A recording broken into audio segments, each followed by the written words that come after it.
In 1847, a Connecticut textile mill owner named Samuel Colt stood before the Massachusetts legislature to defend his factory's purchase of Southern cotton.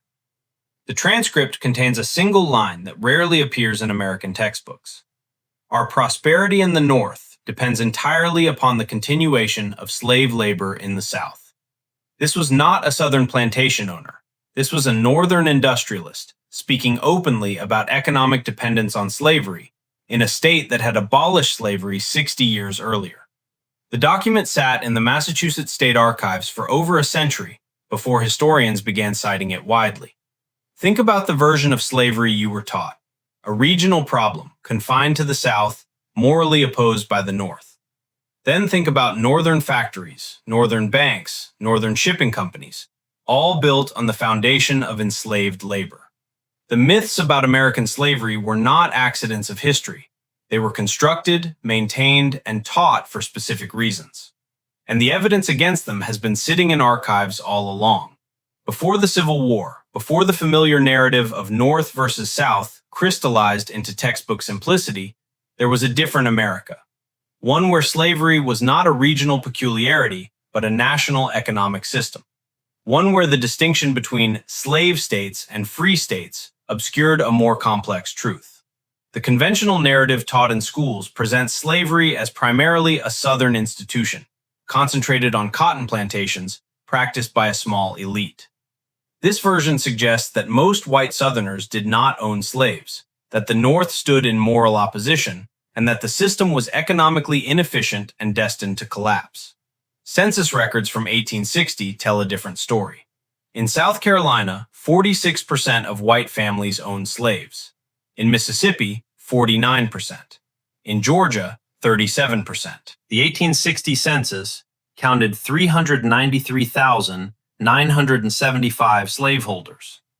But that number only counted heads of households. When you count family members who benefited from ownership, the number rises to nearly 1.4 million people directly participating in the slave system. This part never appears in most textbooks. The average value of an enslaved person in 1860 was $800. Multiply that by 4 million enslaved people, and you reach $3.2 billion in human property, more than all the railroads, factories, and banks in the United States combined. Slavery was not dying. It was the single most valuable asset class in the American economy. Northern states had abolished slavery decades earlier. New York in 1827, Pennsylvania in 1780, Massachusetts in 1783. The natural assumption follows. The North opposed slavery, the South defended it, and the conflict was moral and regional. Court records from New York City between 1820 and 1860 reveal something different. Insurance companies based in Manhattan insured slave ships, slave lives, and slave property. Banks in Boston financed plantation expansion. Cotton brokers in Philadelphia profited from slave-grown crops. The Rhode Island textile industry processed cotton picked by enslaved hands. Federal court cases from the 1850s show Northern merchants suing to recover debts from Southern planters. Debts for enslaved people purchased on credit. This was not regional isolation. This was integrated economic dependence. Northern capital sustained slavery. Northern factories processed its products. Northern ships transported its goods. Northern insurance companies protected its value. The first crack in the simplified narrative appears when you ask, who profited from slavery? The answer leads everywhere. The mechanism of erasure began during Reconstruction and accelerated through the early 20th century. Academic historians, particularly those trained at prestigious Northern universities, constructed a narrative that minimized slavery's centrality and emphasized states' rights, constitutional principles, and regional cultural differences. In 1918, Columbia University historian William Dunning published works arguing that Reconstruction was a tragic mistake, that formerly enslaved people were unprepared for freedom, and that white Southerners were victims of Northern aggression. The Dunning School dominated American historical scholarship for decades. Students trained under Dunning became professors who trained other professors. The interpretation filtered into textbooks and became accepted truth. But primary documents from the Civil War era tell a different story. The Declaration of Causes issued by seceding Southern states are explicit. Mississippi's declaration states, "Our position is thoroughly identified with the institution of slavery, the greatest material interest of the world." Georgia's declaration lists the subject of African slavery as the primary cause. South Carolina devotes substantial text to defending slavery and attacking northern states for refusing to enforce fugitive slave laws. These documents sat in state archives, not hidden, simply ignored in popular narratives. When historians began citing them prominently in the 1960s and 1970s, the evidence forced a reckoning. The myth of the passive, content slave emerges from the same erasure mechanism. Textbooks for generations portrayed enslaved people as accepting their condition, as childlike dependents who needed the structure slavery provided. Between 1800 and 1865, there were more than 250 documented slave revolts in the United States. The largest, the German Coast Uprising of 1811 in Louisiana, involved between 200 and 500 enslaved people who marched on New Orleans. The revolt was suppressed, leaders were executed, and their heads were displayed on poles along the Mississippi River.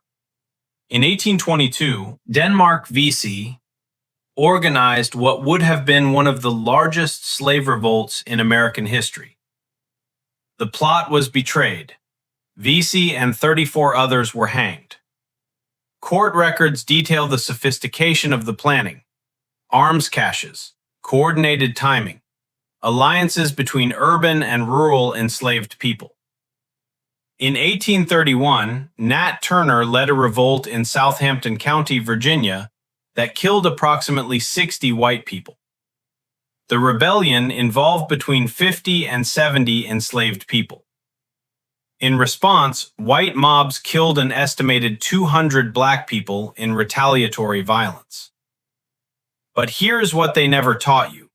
Daily resistance was far more common than armed revolt.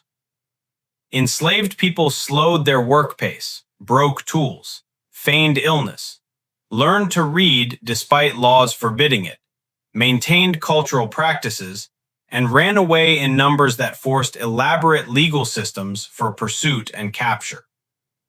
The Fugitive Slave Act of 1850 was federal legislation demanded by Southern states because tens of thousands of enslaved people were escaping to northern states, and northern citizens were refusing to cooperate. Court cases from the 1850s show northern juries nullifying the law, northern citizens forming protection committees, and northern cities becoming centers of underground railroad activity. Pennsylvania alone recorded over 100 successful rescues from federal custody between 1850 and 1860.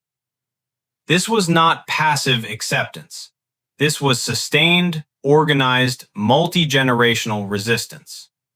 And the documentary evidence survived. The myth of economic inefficiency follows a similar pattern. For decades, economic historians argued that slavery was unprofitable and dying out naturally. The 1860 census data contradicts this entirely.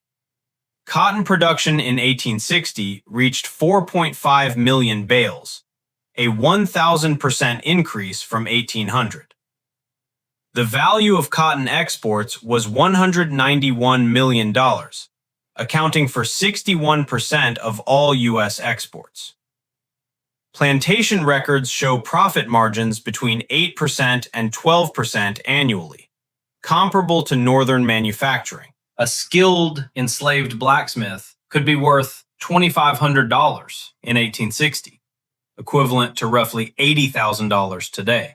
Banks in New York and Philadelphia held mortgages on over 300,000 enslaved people by 1860. When enslavers defaulted, banks seized human beings as collateral. Federal court records show dozens of cases where northern financial institutions sued to recover enslaved people as property. Follow the chain. Cotton, picked by enslaved labor, shipped in northern vessels, insured by northern companies, financed by northern banks, processed in northern factories, sold to British textile mills, generating wealth that flowed through the entire system. This was not regional. This was national infrastructure built on human bondage.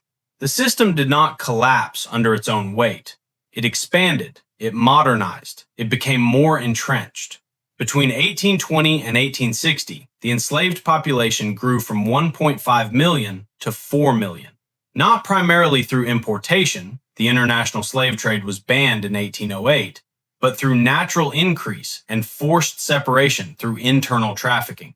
The domestic slave trade became one of the largest industries in the American South. Richmond, Virginia became a center with holding facilities, auction houses, and financial services dedicated to buying and selling human beings. Between 1820 and 1860, approximately 1 million enslaved people were forcibly relocated from the Upper South to the Deep South. Federal legislation protected this expansion. The Missouri Compromise of 1820 maintained the balance in the Senate, but established that slavery could expand into territories south of the 36 degrees 30 minutes parallel. The Kansas-Nebraska Act of 1854 went further, allowing territories to decide through popular sovereignty, effectively opening previously closed territories to slavery. The Supreme Court escalated the protection of slavery as property. In the 1857 Dred Scott decision, Chief Justice Roger Taney ruled that black people, whether enslaved or free, were not citizens and had no rights that white people were bound to respect. The decision also declared the Missouri Compromise unconstitutional, arguing that Congress could not prohibit slavery in federal territories because doing so would deprive slaveholders of property without due process. Think about what this meant. The highest court declared that slavery could not be restricted by federal law, that enslaved people had no legal standing, and that slaveholders could take human property into any territory.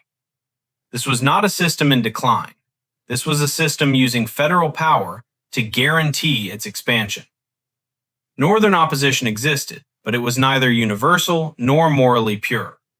The Republican Party, founded in 1854, opposed the expansion of slavery into new territories, but most Republicans did not advocate for abolition in existing slave states.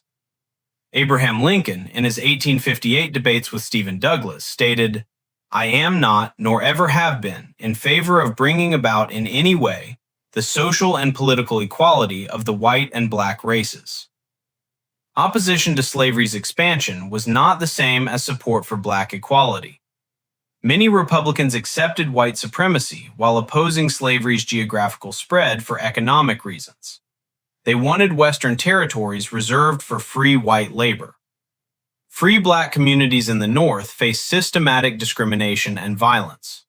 Northern states passed black codes, limiting where black people could live, work, and travel. Illinois, Indiana, and Oregon prohibited black people from settling in the state. Pennsylvania and New York imposed property requirements for black men to vote, requirements that did not apply to white men. In 1863, during the Civil War, white mobs in New York City rioted for 4 days against the military draft, targeting black neighborhoods, burning the colored orphan asylum, and lynching black men. The riots killed at least 120 people, mostly black civilians. This was not the noble North versus the evil South. This was a nation built on racial hierarchy, with regional variations in enforcement.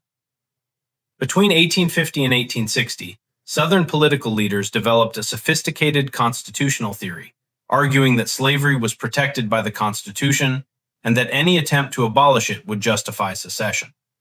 Senator John C. Calhoun of South Carolina articulated this most clearly. Slavery was a positive good, essential to Southern civilization, and protected by constitutional guarantees of property rights. When Lincoln was elected in 1860 on a platform opposing slavery's expansion, Southern states saw it as an existential threat. South Carolina seceded first in December 1860, the state with the highest percentage of enslaved people. Mississippi, Florida, Alabama, Georgia, Louisiana, and Texas followed within weeks. The myth of the Civil War being about states' rights requires ignoring what the seceding states themselves said. But here is the deeper mechanism.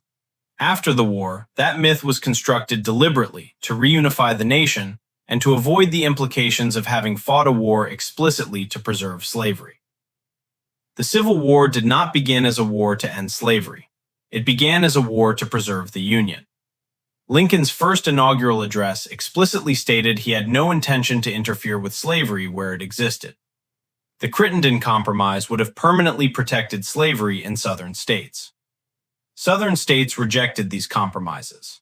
They wanted guarantees that slavery could expand, that fugitive slaves would be returned, and that federal power would protect their human property. When those guarantees seemed uncertain, they chose war. The transformation from a war for union to a war for emancipation occurred gradually. Enslaved people forced the issue. As Union armies moved into Confederate territory, enslaved people fled plantations and sought refuge. By mid-1861, thousands had reached Union camps. General Benjamin Butler declared them contraband of war. By 1862, approximately 500,000 enslaved people had escaped to Union lines, destabilizing the Confederate economy and providing labor, intelligence, and military recruits. Congress passed the Confiscation Acts, allowing the seizure of Confederate property, including enslaved people, used to support the Confederate war effort. The Emancipation Proclamation, issued January 1, 1863, was a military order, not a moral declaration. It freed enslaved people only in areas still in rebellion, not in border states loyal to the Union. Delaware, Maryland, Kentucky, and Missouri were exempted. Parts of Louisiana and Virginia under Union occupation were exempted. Think about this carefully. Lincoln's proclamation freed enslaved people in areas where the Union had no power to enforce it, while leaving slavery intact where the Union did have power. It was military strategy designed to deprive the Confederacy of labor. But the proclamation changed the war's character. European powers, particularly Britain, now faced the political impossibility of supporting a slaveholding rebellion. The proclamation also authorized the recruitment of black soldiers. By the war's end, approximately 180,000 black men had served in the Union Army and 19,000 in the Navy, representing 10% of Union forces. These were not passive recipients of freedom. They were active participants in their own liberation. Regiments like the 54th Massachusetts Infantry fought in major battles despite facing unequal pay, inadequate equipment, and the threat of execution if captured. The Confederacy refused to treat captured black Union soldiers as prisoners of war. In April 1864, Confederate forces massacred approximately 300 black Union soldiers at Fort Pillow, Tennessee, after they had surrendered. This was policy. The breaking point came with the 13th Amendment, ratified in December 1865, which abolished slavery. But even this required specific language. Neither slavery nor involuntary servitude, except as a punishment for crime whereof the party shall have been duly convicted, shall exist within the United States. That exception, except as a punishment for crime, created a loophole. Within months, Southern states passed black codes that criminalized unemployment, vagrancy, and breaking labor contracts. Laws designed to arrest black people and force them into convict labor leasing. The war ended slavery as a legal institution, but it did not end forced labor or white supremacy. The myth that slavery ended in 1865 obscures what actually happened: the replacement of chattel slavery with other systems of coerced labor. The truth about slavery resurfaced slowly, against resistance, through the work of black historians, archaeologists, and activists who refused to accept sanitized narratives. W.E.B. Du Bois published Black Reconstruction in America in 1935, directly challenging the Dunning School. Du Bois used congressional records, state archives, and newspapers to show that Reconstruction was a democratic revolution that briefly empowered black people before being violently overthrown. The book was dismissed by mainstream historians. It took 3 decades before historians began taking Du Bois seriously. In the 1970s, historians like John Blassingame and Eugene Genovese began using slave narratives and plantation records to reconstruct enslaved people's lived experiences. The Works Progress Administration had conducted interviews with over 2,300 formerly enslaved people in the 1930s. These interviews sat largely unused until historians began analyzing them systematically.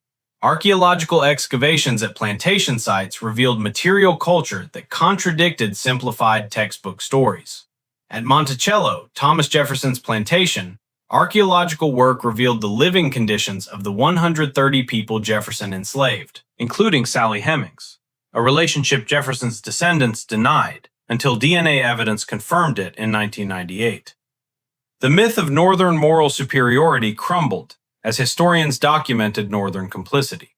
In 2006, Brown University established a committee to investigate the university's historical ties to slavery. The report revealed that the Brown family fortune was built partly on the slave trade, and that Brown University benefited directly. Other universities followed: Harvard, Yale, Princeton, Georgetown, all acknowledging historical ties to slavery. In 2016, Georgetown University granted legacy admission status to descendants of 272 enslaved people sold in 1838 to pay off the university's debts. Jesuit priests had organized the sale. The records survived in Jesuit archives. Financial institutions followed. In 2005, J.P. Morgan Chase acknowledged that 2 predecessor banks had accepted enslaved people as collateral and had taken ownership when loans defaulted. Wachovia Bank made similar acknowledgments. Insurance companies, including Aetna, disclosed that predecessor companies had issued life insurance policies on enslaved people.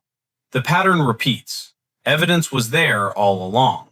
What changed was the willingness to look. The legacy manifests in contemporary wealth disparities that trace directly to slavery.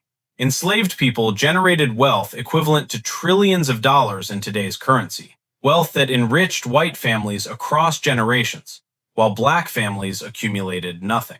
In 2019, the median white family wealth in the United States was $188,200. The median black family wealth was $24,100, an 8-to-1 ratio, reflecting centuries of compounded disadvantage. The myth of slavery as ancient history collapses when you follow the timeline. The last documented survivor of the transatlantic slave trade, Redoshi, died in 1937. The last verified survivor of slavery, Sylvester McGee, died in 1971. People who were enslaved lived into the era of television and space exploration. This was not the distant past. This was within living memory. The mechanisms of erasure continue. Textbook controversies erupt regularly over how slavery is described, whether it should be called forced migration or slavery, whether the Civil War was about slavery or states' rights. These are contemporary battles over how the past is remembered. But the evidence remains. Court records, census data, letters, photographs, archaeological artifacts, DNA, financial records, all confirming what official narratives tried to simplify or erase.